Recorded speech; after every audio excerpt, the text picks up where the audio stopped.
तो हम लोग इलेक्ट्रिक करंट वाले भाग को, it mean second unit electric current को शुरू कर रहे हैं और इसमें हम लोग को 5वां चैप्टर यह आ जाएगा, electric conduction and Ohm's law. तो इलेक्ट्रिक कंडक्शन में सबसे पहले हम लोग इलेक्ट्रिक करंट इसके डिफिनेशन से आगे बढ़ रहे हैं। तो इलेक्ट्रिक करंट के लिए सबसे सिंपली हम लोग डिफिनेशन लिखे, rate of flow of charge, charge is called electric current. देख लो, ध्यान दो यहाँ पर, rate of flow of charge, it means बात कहीं ना कहीं किससे भी जुड़ा हुआ है, चार्ज से। और चार्ज के बारे में study, it means electrostatic charge के बारे में, जब चार्ज स्थिर हो, स्टैटिक चार्ज हो, तो हम लोग किस भाग में स्टडी करते हैं, इलेक्ट्रोस्टैटिक वाले भाग में।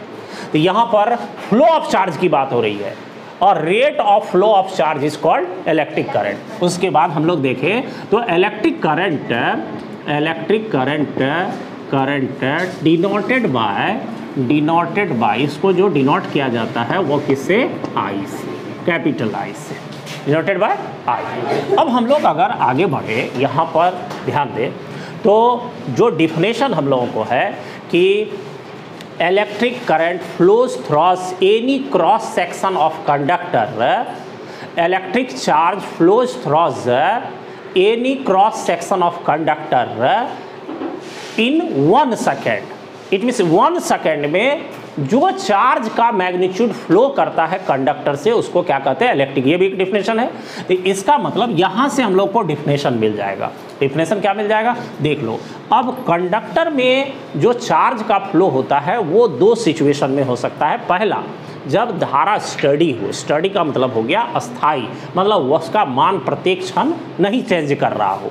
तो जब स्टडी करंट फ्लो कर रहा हो, अस्थाई धारा प्रवाहित कर रहा हो, तो यहाँ पर हम लोग कह सकते हैं for study current it means अस्थाई धारा के लिए, यह हो गया अस्थाई धारा के लिए।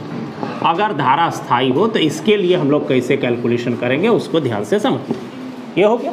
तो हम लोग यहाँ पर मान लेते हैं, लेट कर लिए कि क्यू चार्ज या हम लोग कह सकते हैं कि यहाँ पर टी सेकेंड में कंडक्टर से फ्लो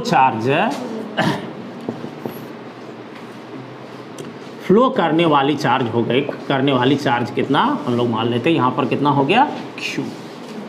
मतलब टी सेकंड में कितना चार्ज फ्लो कर रहा है, क्यू। तो हम लोग कह सकते हैं इसीलिए 1 सेकंड में कंडक्टर से फ्लो करने वाली चार्ज हो जाएगी Q/2। और 1 सेकंड में किसी कंडक्टर से फ्लो करने वाली चार्ज को ही हम लोग कहते हैं electric current. It means I बराबर हो गया Q/T। लेकिन ऐसा भी हो सकता है कि करंट कंडक्टर में स्टडी ना हो, स्थायी ना हो, उसका मान प्रत्येक क्षण प्रत्येक इंस्टेंट में चेंज कर रहा हो। अगर चेंज कर रहा हो तब हम लोग क्या निकालेंगे, तब तो हम लोगों को ये मान स्टडी है नहीं, अस्थाई है नहीं, यहाँ पर तो हम लोग अस्थाई कंडीशन में ले लिए। लेकिन अगर क्यू का मान प्रत्येक क्षण बदल रहा हो, प्रत्येक इंस्टेंट पर बदल रहा हो, तब हम लोग करंट का वैल्यू इस तरह से नहीं ज्ञात करते, तब उसके लिए हम लोग एक्सप्लेन करते हैं। नोट कर, हम लोग को कह सकते हैं सर्किट में करंट का मान स्टडी ना हो, अस्थाई ना हो, इट मीन्स प्रत्येक इंस्टेंट पर मान अगर चेंज कर रहा हो, तो ऐसी स्थिति में हम लोग क्या करते हैं, इंस्टेंटेनियस करंट का मान निकालते हैं। तो हम लोग यहाँ पर कह सकते हैं इसको हम लोग इंस्टेंटेनियस करंट, अगर इलेक्ट्रिक करंट या करंट की मतलब हो, करंट की बात करें इंस्टेंटेनियस करंट, तो इसको भी आई से ही दिखाया जाएगा। लेकिन यहाँ पर ध्यान दो, यह हो जाएगा del Q by del T, इसको थोड़ा सा और हटा के डेल क्यू बटे डेल टी हो गया। यहाँ देख लीजिए एक टाइम इंटरवल है कितना, डेल टी का, और इस समय जो चार्ज फ्लो कर रहा है वो कितना, डेल क्यू। तो यहाँ पर देखो हम लोग को इंस्टेंट की बात हो रही है, छोटे समय की बात हो रही है। तो इसका मतलब टाइम को छोटा करने के लिए कंडीशन जो हम लोग लगाते हैं वो लिमिट लगा करके, और डेल टी टेंस टू कितना, 0, इस तरह से। तो limit del T tends to 0, del Q बटे डेल टी को, इस पूरे भाग को, इसका मीनिंग तुमको क्लियर है कि अगर कोई बड़ा चेंज होता है, बड़ा इंटरवल होता है, लार्ज चेंज होता है, तो उसके लिए डेल अगर यह इनफाइनाइटेसिमली स्मॉल चेंज होता है तो उसके लिए डी। तो इसका मतलब यहाँ पर limit del T tends to 0 बता ही रहा है कि it means your delta is tends to 0, it means infinitesimally small value. अगर यह स्मॉल होगा तो निश्चित रूप से चार्ज भी फ्लो जो करेगा उसका मान भी छोटा होगा। तो इस पूरे सिस्टम को हम लोग आई बराबर क्या लिख सकते हैं, डी क्यू बटे डी टी, डी क्यू बटे डी टी, डी क्यू बटे डी टी। यह हो गया तुमको यह फार्मूला, जब करंट का मान तुमको स्टडी ना हो, अस्थाई ना हो, प्रत्येक क्षण उसका वैल्यू क्या हो रहा है, बदल रहा है। तो इसका मतलब प्रत्येक क्षण बदल रहा है तो हम लोग एक टाइम इंटरवल पर नहीं, एक छोटे समय इंस्टेंट टाइम पर निकाल सकते हैं। It means this is called instantaneous current. यह हम लोग को आई बराबर डी क्यू बटे डी टी। अब देख लो, अगर हम लोग फार्मूला और डेफिनेशन दोनों कर लिए तो हम लोग को सबसे पहला जब फार्मूला हो गया तो इट मीन्स इसके आधार पर हम लोग इसका यूनिट फिर ज्ञात कर सकते हैं। तो अब हम लोग यूनिट ऑफ इलेक्ट्रिक करंट की हम लोग बात करते हैं, यूनिट ऑफ इलेक्ट्रिक करंट। तो सबसे पहले ये सबको मालूम है इसका एसआई यूनिट एम्पियर होता है। तो यह हम लोगों को SI unit of I, it means electric current क्या हो गया, एम्पियर। यह एम्पियर है और इसको शॉर्ट में हम लोग कैपिटल ए से दिखाएंगे, लेकिन जब पूरा नाम लिखेंगे तो हम लोग स्मॉल लेटर से शुरू करेंगे। उसके बाद फिर दूसरा हम लोग को तरीका है यूनिट निकालने का कि इसमें हम लोग किसका मदद लेते हैं, फार्मूला का। तो फार्मूला हो गया आई बराबर तुमको क्यू बाय टी, इसका प्रयोग कर सकते हैं। तो यहाँ पर अब हम लोग इससे अगर यूनिट निकालते हैं तो एस आई यूनिट ऑफ आई बराबर हो जाएगा यूनिट ऑफ क्यू बटे यूनिट ऑफ टी। तो यूनिट ऑफ क्यू का मतलब हो गया एसआई यूनिट क्या हो जाएगा, कूलम, और बटे टाइम का क्या हो गया, सेकेंड। तो हम लोग यहाँ पर कह सकते हैं कि यह यूनिट हो गया तुमको और करके कूलम पर सेकेंड या कूलम पर सेकेंड। अब तुम यहाँ पर देख सकते हो कि यह एम्पियर हम लोग को एसआई यूनिट या यह भी हम लोग को एसआई यूनिट, तो दोनों यूनिट आपस में बराबर हो सके, इक्विवेलेंट हो जाएगा। तो हम लोग यहाँ कह सकते हैं कि 1 ampere is equal to 1 coulomb by second, इतना, या इसी को हम लोग 1 एम्पियर बराबर 1 कूलम बाय सेकेंड ऐसे लिख सकते हैं। यह हम लोग को इस तरह का क्वेश्चन कई बार पूछा जाता है एग्जाम्स में, एम्पियर निम्नलिखित में से किसके इक्विवेलेंट है, एम्पियर किसके इक्विवेलेंट है, कूलम पर सेकेंड के इक्विवेलेंट है, ये ध्यान देना। हम लोग अगर बात करें, हाँ अब डायमेंशन की जहाँ तक बात है तो जो हम लोग को बेसिक या फंडामेंटल फिजिकल क्वांटिटी वह 7 है। 7 में तुमको length, mass, time, electric current, it means electric current भी हम लोग को फंडामेंटल बेसिक क्वांटिटीज़ के अंतर्गत आ जाता है। इसीलिए इसके डायमेंशन को ड्राइव करने की जरूरत नहीं है, क्योंकि हम लोग लेंथ को कैपिटल एल से, मास को कैपिटल एम से, टाइम को कैपिटल टी से, इलेक्ट्रिक करंट को कैपिटल ए से दिखलाते। ठीक है, तो यहाँ पर इसलिए इसके डायमेंशन पर हम लोग कोई डेरिवेशन नहीं करेंगे, इसको कैपिटल ए से दिखाया जाएगा। अब चलिए आगे फिर, अब रहा इसका सबसे इंपॉर्टेंट भाग है कि डायरेक्शन ऑफ इलेक्ट्रिक करंट। इस पर हम लोग डिस्कस करते हैं, direction of electric current, direction of electric current, electric current क्या दी, डायरेक्शन ऑफ इलेक्ट्रिक करंट, ध्यान दो। तो सबसे पहले डायरेक्शन ऑफ इलेक्ट्रिक करंट को समझने के लिए अगर डिफिनेशन पर तुम जाओगे तो डिफिनेशन क्या कह रहा है कि rate of flow of charge, it mean सीधे तौर पर फ्लो ऑफ चार्ज वाले वर्ड को अगर तुम कंसीडर करते हो तो फ्लो ऑफ चार्ज का मतलब हो गया फ्लो ऑफ इलेक्ट्रॉन, क्योंकि चार्ज को कंसीडर करने के लिए हम लोग किस पार्टिकल पर कंसीडर करते हैं, इलेक्ट्रॉन पर। और एक इलेक्ट्रॉन के पास जो चार्ज होता है उसका वैल्यू कितना होता है, 1.6 गुना 10 टू द पावर माइनस 19, 1.6 गुना 10 to the power minus 19। It means हम लोग कह सकते हैं कि according to definition of electric current, rate of flow of charge is called electric current. It means if we are considering upon electric current, then we are considering upon flow of charge. Flow of charge means flow of particle which is electron. It means हम लोगों को जो basic consideration है वो किस पर होगा, electron पर। और charge of an electron is equal to 1.6 गुना 10 to the power minus 19 coulomb, ये है। तो यहाँ पर देखिए डायरेक्शन की अगर बात करते हैं तो हम लोग को यहाँ पर 3 डायरेक्शन के बारे में कंसीडर करना होगा। सबसे पहला direction of flow of charge, या हम लोग इलेक्ट्रॉन भी कह सकते हैं, इलेक्ट्रॉन के चार्ज, यह इसके फ्लो का डायरेक्शन पहला ये कंसीडर करना होगा। अब सबको ये जानते हैं अगर कहीं चार्ज होगा तो चार्ज के अराउंड जो फील्ड होता है उस फील्ड को किस नाम से जानते हैं, इलेक्ट्रिक फील्ड। इट मीन्स कहने का मतलब अगर इसके बारे में, और electric field is a vector quantity, electric field is a vector quantity, तो so we can say that a definite direction electric field is a vector quantity और vector means magnitude plus direction. तो हम लोग को vector E का भी कुछ न कुछ डायरेक्शन होगा, तो हम लोग को दूसरा कंसीडरिंग होगा किस चीज़ पर, direction of electric field, it means vector E. और लास्टली हम लोग फिर direction of electric current, it means I पर भी कंसीडर करेंगे। तो देखो ये जो तुम देख रहे हो यह एक प्रणाली है, इट मीन्स कन्वेंशन। जैसे हाई स्कूल स्तर 10th क्लास में सबको पढ़ा होगा कि प्रकाश में आपतित किरण के दिशा में मापी गई दूरियां क्या होती है, धनात्मक होती है। विपरीत दिशा में मापी गई दूरी, इसको क्या कहते हैं, इसको साइन कन्वेंशन कहते हैं। साइन कन्वेंशन मतलब चिन्ह प्रणाली, मतलब जिस तरह के प्रणाली का प्रयोग करते हैं।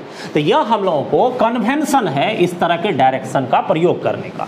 तो यहाँ पर एग्जाम्पल के लिए इसको चित्र से भी हम लोग दिखा दें। सपोज दैट ये एक कंडक्टर है, या एक कंडक्टर है और कंडक्टर का यह पॉइंट ए और दूसरा एंड हो गया बी, और इसको हम लोग क्या करते हैं, एक सेल से जोड़ते हैं। इस तरह से एक सेल से जोड़ते हैं। यहाँ पर हम लोग एक सेल से जोड़ रहे हैं। तो सबसे पहले यह हम लोग को सेल पॉजिटिव निगेटिव एंड। अब यहाँ पर direction of flow of electron की बात करें तो यह पहले डायरेक्शन ऑफ इलेक्ट्रिक फील्ड की बात करें तो यह हो गया पॉजिटिव टू निगेटिव, देख लो अब। और इसका डायरेक्शन जो होता है इलेक्ट्रॉन के फ्लो का, इसका just opposite, it means negative to positive. और इसका जो डायरेक्शन होता है इसके opposite, it means positive to negative. अब बताओ कि ये बात तो तुम देख ही रहे हो कि ये direction of electric field is equal to direction of, ध्यान दो यहाँ पर, direction of vector is equal to direction of I. It means जो इलेक्ट्रिक फील्ड की दिशा वही इलेक्ट्रिक करंट के फ्लो की दिशा होगी। तो इसका मतलब हम लोग यहाँ पर कह सकते हैं ये दोनों डायरेक्शन क्या होगा, आपस में बराबर। तो अब देखो, अब यहाँ पर हम इलेक्ट्रॉन दिए हैं, एक इलेक्ट्रॉन, तो इलेक्ट्रॉन के फ्लो का डायरेक्शन बी से किधर की ओर हो जाएगा, ए की ओर। तो यह हो गया इलेक्ट्रॉन, इट मीन्स यहाँ पर हम लोग बी से ए की ओर। अब इसमें अगर हम लोग बात करते हैं कि आई के फ्लो की दिशा, तो आई किधर की ओर हो जाएगा, positive to negative, A to. और आई का डायरेक्शन किसका, ई का, तो इट मीन्स वेक्टर ई का डायरेक्शन हो गया किधर की ओर, ए टू बी। मतलब आई और ई इस दोनों का हम लोगों को सेम डायरेक्शन हो गया। और इलेक्ट्रिक फील्ड की दिशा जो है वह चार्ज के फ्लो की दिशा जो है इलेक्ट्रिक करंट के फ्लो के अपोजिट होती है। ये कन्वेंशन को अच्छी तरह से सबको याद रखना होगा, आगे कंसेप्ट हम लोग यूज़ करते हैं। यहाँ पर अब देखो electric current is a physical quantity, it means यह भी एक हम लोग को भौतिक राशि है। अगर कोई भी भौतिक राशि, कोई भी फिजिकल क्वांटिटी है तो हम लोग को ये भी डिसाइड करना होगा कि यह वेक्टर है कि स्केलर है, ठीक है। अगर वह वेक्टर होगा तो इट मीन्स हम लोग को जो भी ऑपरेशंस होगा वह अकॉर्डिंग टू वेक्टर लॉ। अगर वह स्केलर हुआ तो इट मीन्स हम लोग को उसको सामान्य जनरल अलजेब्रिक मेथड द्वारा ही उसका ऑपरेशंस करेंगे। तो हम लोग को ये डिसाइड करना, तो सबसे पहले ये जान लीजिए कि हम लोग को इलेक्ट्रिक करंट इज एक स्केलर क्वांटिटी, ये स्केलर क्वांटिटी है, स्केलर क्वांटिटी, ये हो गया स्केलर क्वांटिटी। अब रहा कि इसको कैसे हम लोग प्रमाणित करें, तो सीधे तौर पर प्रमाणित करने का तो पहले हम लोग पीछे भी बहुत सारा फार्मूला देखे हैं। जैसे इलेक्ट्रिक फील्ड को हम लोग कंसीडर किए, या हम लोग मान लीजिए अन्य जो वेक्टर क्वांटिटी है उस पर हम लोग कंसीडर करें, तो उसमें हम लोग फार्मूला का इन्वॉल्वमेंट ज़्यादा। यहाँ हम लोग जो प्रूव्ड कर रहे हैं वो ये इसको आधार बता रहे हैं कि अगर कोई भी फिजिकल क्वांटिटी अगर वेक्टर के नियम का पालन करेगा, it means obvious vector rule, then we can say that this quantity or this physical quantity is a vector quantity. If they does not obey the vector rule, it means this is a scalar quantity. It means हम लोग को ये आधार है कि जो vector के rule का पालन करेगा इट मीन्स वो वेक्टर होगा, और जो वेक्टर के रूल का पालन नहीं करेगा वो स्केलर होगा। तो वेक्टर का रूल क्या है ये भी मालूम होना चाहिए बेसिकली, तभी जिस तरह की ज़रूरत है उसको हम लोग एक्सप्लेन करेंगे। तो सबसे पहले ये देख लो, हम लोग इलेक्ट्रिक करंट का फ्लो किसी सर्किट से होगा, तो हम लोग यहाँ कंसीडर करते हैं, सपोज दैट एक सर्किट पर कंसीडर करते हैं, और ये सर्किट, यह हम लोग को जंक्शन पॉइंट है, और इस जंक्शन पॉइंट का हम लोग नाम देते हैं ओ। इस ब्रांच में हम लोग को यह ए और यह बी, इस दोनों से एक इलेक्ट्रिक करंट इस तरह से इनकमिंग मोड में है, it means going towards O, it means junction के तरफ जा रहा है। और उसके बाद दोनों करंट कहाँ पर मिल जाएगा, ओ पर, और ओ पर मिलने के बाद वह हम लोगों को इस ओसी ब्रांच की ओर बढ़ेगा। तो अगर तुमको दिखा दिया जाए कि यह दोनों जो तुमको करंट सर्किट है यह 90 डिग्री पर, इट मीन्स दोनों राइट एंगल है, दोनों के बीच एंगल राइट एंगल है, और ये तुमको 3 एम्पीयर और ये हो गया 4 एम्पीयर, और मान लीजिए इसमें करंट आ गया कितना I1। देख ले, तो यहाँ पर हम लोग इस चीज़ को एनालिसिस कर रहे हैं कि electric current is a scalar quantity. तो हम लोग जो अभी चित्र दिया, जो सर्किट दिया इलेक्ट्रिक सर्किट है, उसके अकॉर्डिंग हम लोग कह सकते हैं electric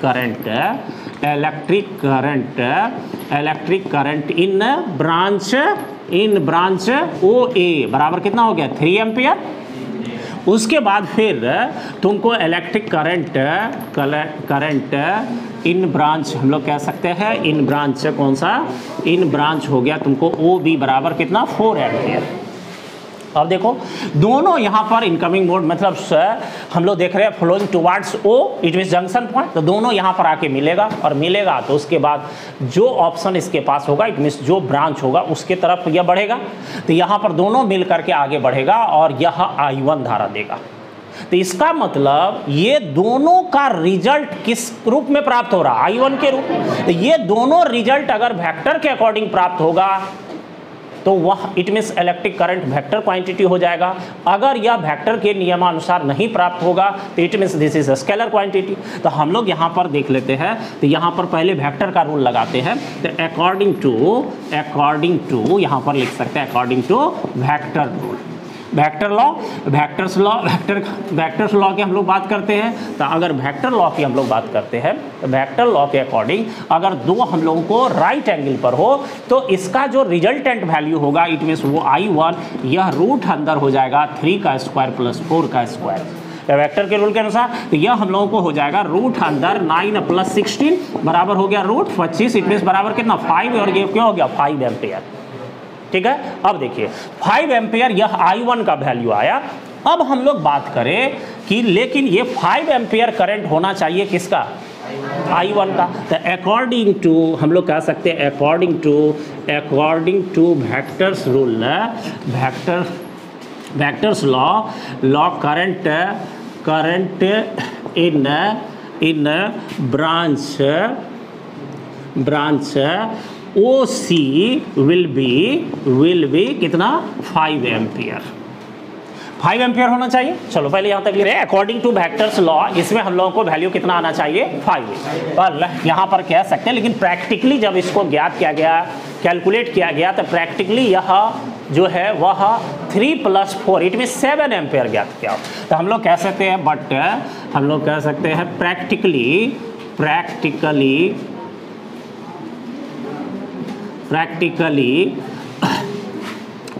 total current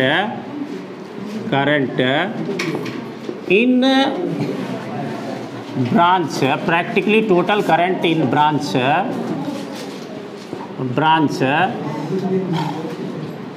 OC it means I1 बराबर यहाँ पर हो गया कितना 3 एम्पियर प्लस हो गया 4 एम्पियर बराबर कितना 7 एम्पियर। यह इतना ऑब्टेंट होता है, देख लो आप ध्यान दो। तो रियली में यह जो हम लोगों को 7 एम्पियर है वह 7 एम्पियर क्या हो गया 3 और 4 का तो समान अलजेब्रिक सम है। तो इसका मतलब हो गया कि यह वेक्टर के रूल को फॉलो नहीं करता है। तो हम लोग कह सकते हैं so electric current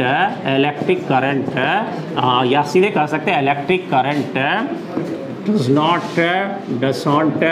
always vector rule so I is a scalar quantity, या कैसा क्वांटिटी हो गया स्केलर क्वांटिटी। जैसे सबसे पहला कि अगर हम लोग बात करें 1 मिली एम्पेयर का, पहला देख लो तो मिली कितने का होता है 10⁻³ यह एम्पेयर, या हम लोग अगर माइक्रो एम्पेयर की बात करें तो 10⁻⁶ एम्पेयर। इस तरह से हम लोग ले सकते हैं। पहला पॉइंट अगर इस तरह का तुमको ये प्रीफिक्स वाला वैल्यू आ जाए तो कैसे हम लोग इसको लिखेंगे, पहली बात। दूसरी बात चार्ज अपॉन एन इलेक्ट्रॉन, एक इलेक्ट्रॉन पर जो चार्ज होता है वो वैल्यू भी सबको याद होना चाहिए। तो यह 1.6 × 10⁻⁹ कूलम, ये इसका वैल्यू हो गया। अगर माइनस हम लोग देना चाहे नेचर भी दिखा सकते हैं, या इसका मैग्नीट्यूड। उसके बाद फिर कि अगर हम लोग कहीं पर 1 कूलम अगर चार्ज लेना चाहते हैं, 1 कूलम चार्ज लेना चाहते हैं, तो 1 कूलम चार्ज के लिए इलेक्ट्रॉन रिक्वायर्ड होना चाहिए, और 1 कूलम चार्ज के लिए जो रिक्वायर्ड इलेक्ट्रॉन है उसका संख्या कितना होता है, number of electrons required for 1 coulomb charge की अगर हम लोग बात करें तो यह हो गया तुमको 6.25 गुना 10⁻18 इलेक्ट्रॉन्स है, इतना इलेक्ट्रॉन्स रिक्वायर्ड होगा। उसके बाद फिर हम लोग अगर बात करें तो एक फॉर्मूला Q बराबर एनी, वेयर हम लोगों को कह सकते हैं वेयर यहाँ पर n बराबर हो गया number of electrons flowing per second हो गया। तो देख लो, अब ध्यान दो, यहाँ पर डेफिनेशन कह रहा है कि 1 सेकंड में किसी कंडक्टर से जो चार्ज फ्लो करेगा वो इलेक्ट्रिक करंट कहलाएगा। तो 1 सेकंड में यह इलेक्ट्रॉन की संख्या हुई, तो इसका मतलब ये जो टोटल चार्ज हो गया वो कितना सेकंड में फ्लो करने वाला चार्ज हो गया, 1 सेकंड में। तो 1 सेकंड में फ्लो करने वाले चार्ज को ही क्या कहते हैं, इलेक्ट्रिक करंट। इसका मतलब Q बराबर NE बराबर क्या हो जाएगा, I हो जाएगा। ये भी तुमको यहाँ पर समझना है। और इसके साथ साथ जो हम लोग टर्म्स अगर देखें फिर जो रिलेटेड Q बराबर NE में तुमको जो टर्म्स प्रयोग कर रहे हैं अभी चार्ज के लिए, इलेक्ट्रॉन के चार्ज के लिए, उसके बाद जो 1 कूलम चार्ज के लिए रिक्वायर्ड इलेक्ट्रॉन होगा, और उसके बाद यहाँ पर तुम देख सकते हो फिर कि जैसे I बराबर हो गया Q/T, ठीक है। अगर हम लोग क्या करते हैं, इफ Q बराबर यहाँ कर देते हैं 1 कूलम, Q बराबर 1 कूलम, और हम लोग T बराबर ले लेते हैं 1 सेकेंड, तब हम लोग कह सकते हैं देन I बराबर क्या हो जाएगा, 1/1 बराबर कितना, 1 और एम्पियर, 1 एम्पियर, या इसी को कहते हैं 1 कूलम पर सेकेंड।